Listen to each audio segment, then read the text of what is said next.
నమస్తే కొండమురళి గారు, బ్రేక్ఫాస్ట్ న్యూస్కి స్వాగతం. సో ఏంటి ఇక అంతా సర్దుబాటు అయిపోయినట్టేనా, అన్ని కొలిక్కొచ్చినట్టేనా? ఇక ఎన్నికల శంఖారావం పూరించడమే తరువాయా? నిన్న సుదీర్ఘ భేటీ ఇద్దరు అధినేతలు, ఏం చెప్తారు?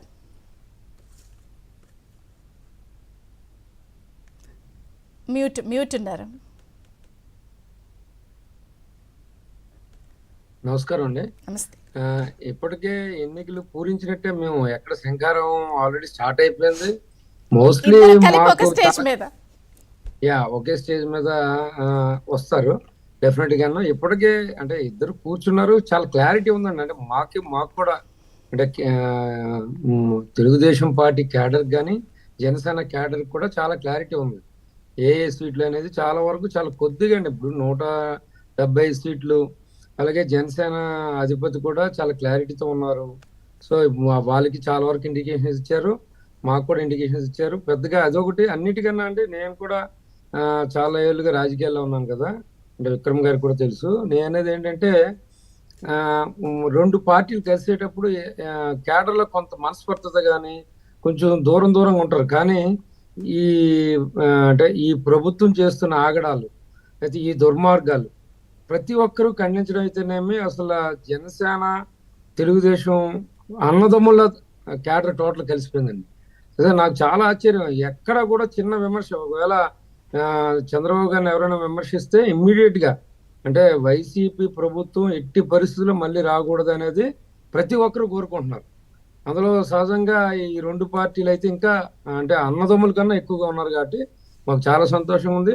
అంటే ఎక్కడ ఒకటో రెండింటి దగ్గర సర్దుబాట్ల దగ్గర ఇబ్బంది రావచ్చేమో కానీ నాయకులకి మా అధినేతలకి అయితే రాదు. డెఫినెట్ గా నచ్చ చెప్పడం జరుగుతుంది. కింద కూడా క్యాడర్ చక్కగా ఉంది. డెఫినెట్ గా ఈసారి ప్రభుత్వం ఏర్పాటు చేయడానికి అన్ని విధాల సుమగం అయిందని అయితే నేను నమ్ముతున్నాను. అయితే ఒకటి మురళి గారు, ఇప్పుడు మీరు ఒక మాట అన్నారు, ఇద్దరు అధినేతలకి క్లారిటీ ఉంది అని.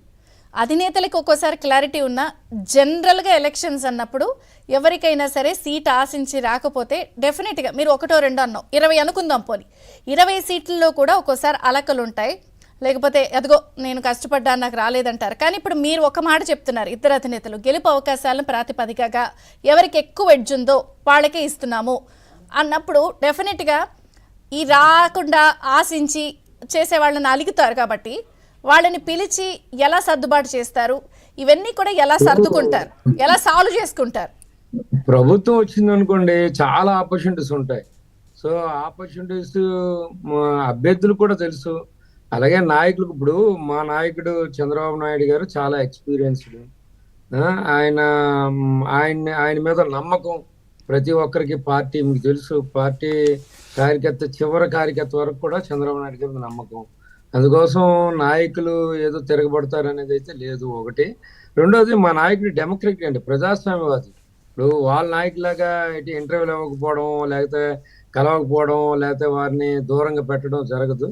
పిలిచి చెప్పడం జరుగుతుంది. డెఫినెట్ గా ఇప్పుడు ప్రభుత్వం రావాలి అనేది అందరి కోరిక.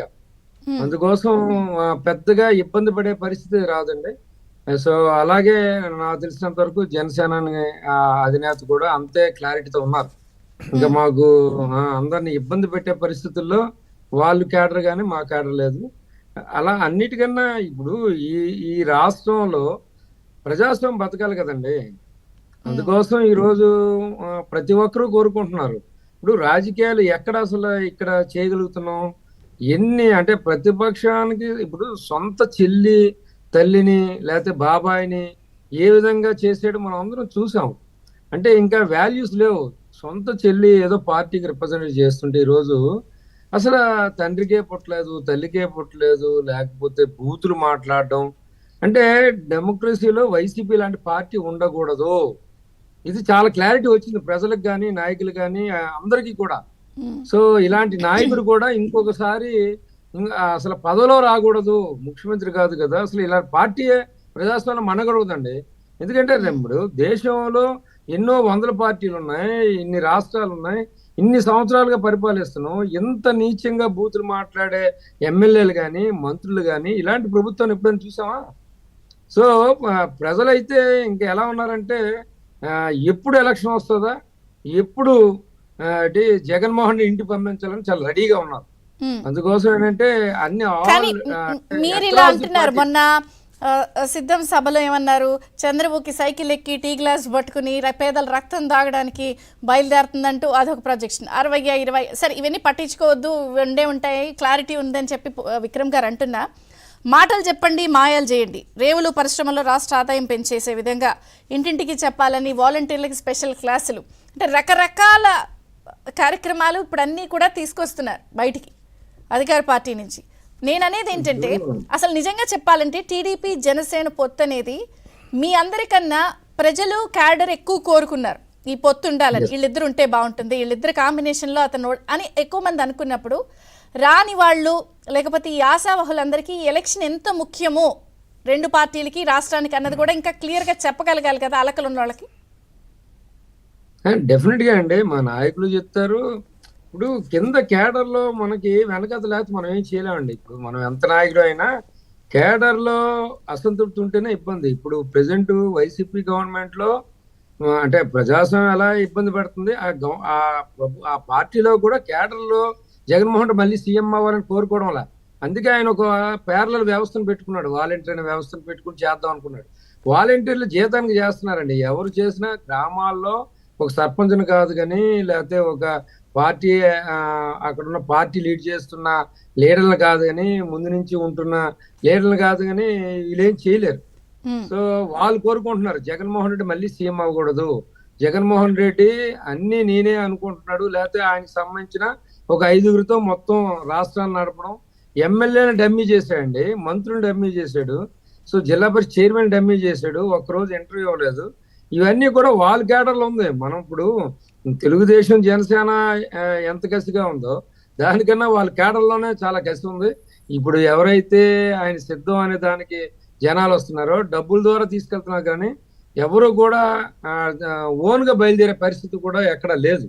ఈరోజు చూసుకుంటే విశాఖపట్నంలో మొన్న జరిగింది, తగరపోల్స్ దగ్గర 30,000 గట్టిగా లేరు కానీ వాళ్ళు పత్రిక లేకపోతే ఆయనకున్న టీవీలు ఇష్టానుసారంగా మాట్లాడుకొని తప్పించి అది 5 నుంచి 6 ఎకరాలండి. ఎలా లక్షలాది మంది వస్తారు?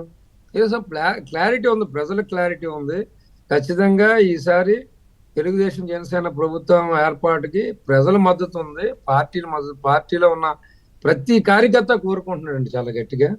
అలా ఇప్పుడు జగన్మోహన్ రెడ్డి గారు ఈ రాష్ట్రానికి ఏది చేయలేదని ఈరోజు యువత భావించి రోడ్డు మీదకి వస్తున్నారు. ఈరోజు నిరుద్యోగులు రోడ్డు మీదకి వస్తున్నారు. చివరికి ఉద్యోగస్తులు 1వ తారీఖు జీతం చూసి వాళ్ళకి ఒక 40-50 మాసాలు అయినట్టుంది. సో అన్ని వర్గాలు, ఇప్పుడు ట్రేడర్స్, అరే ఈ రాష్ట్రం వదిలి వెళ్ళిపోతాం ఇంకోసారి జగన్మోహన్ రెడ్డి వస్తేనే, ట్రేడర్స్ అంత టోటల్ గా వ్యాపారస్తులు. అంటే ఎలా ఉంది ఈ రాష్ట్ర పరిస్థితి? ఈరోజు రియల్ ఎస్టేట్ టోటల్ మొత్తం నాశనం అయిపోయింది. అలాగే భవన కార్మికులందరూ కూడా రోడ్డు మీద పడిపోయారు. ఇలాంటి చెత్త ప్రభుత్వం మేము చూడలేదని ప్రతి ఒక్క నోటి వస్తుంది. సో ఈ రోజు అవసరం, ప్రజలకు అవసరం అంటే చంద్రబాబు నాయుడు గారు జనసేన ప్రభుత్వం కావాలి కోరుకోవడం ప్రజలకు అవసరం. కాబట్టి ఈ రోజు చాలా యాంగ్జైటీగా ఉన్నాయి. ఎంత as early as possible election వస్తే ఖచ్చితంగా ఆయన్ని ఇక్కడి నుంచి జగన్మోహన్ రెడ్డిని బయటికి పంపించడం సిద్ధంగా ఉన్నారు.